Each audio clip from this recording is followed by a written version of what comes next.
Hello, আজ আমি যেই মেডিসিনটা নিয়ে বলতে যাচ্ছি সেটা হচ্ছে যাদের খুব ব্রণ হয়, পিম্পলস হয় এবং ব্রণটা অনেক সময় হয় যে একটু শক্ত শক্ত হয়, হার্ড হয়ে যায় ভেতর থেকে, আবার অনেক সময় হয় যে ওটা পেকেও যায়, ওর ভেতরে পাস হয়ে যায়।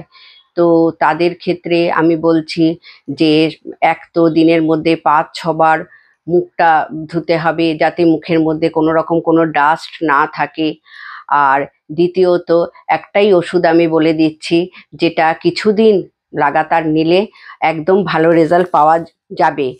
এটা হচ্ছে ক্যালকেরিয়া সালফ 6 তো এইটা নিলে পরে না, কিছুদিন যদি লাগাতার নাও তাহলে এই সমস্যাটার থেকে একদম মোটামুটি মুক্তি হয়ে যায়। আমি অনেককেই এই মেডিসিন দিয়ে কিন্তু ভালো করেছি এবং রেজাল্ট অনেক ভালো পাওয়া যায় এতে।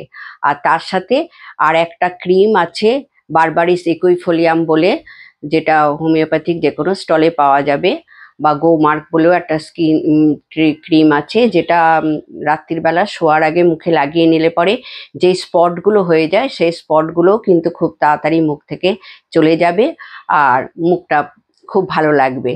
আর আমাকে লাইক করতে, কমেন্টস করুন, সাবস্ক্রাইব করুন, ফলো করুন, এগুলো করতে কিন্তু একদম ভুলবেন না কিন্তু।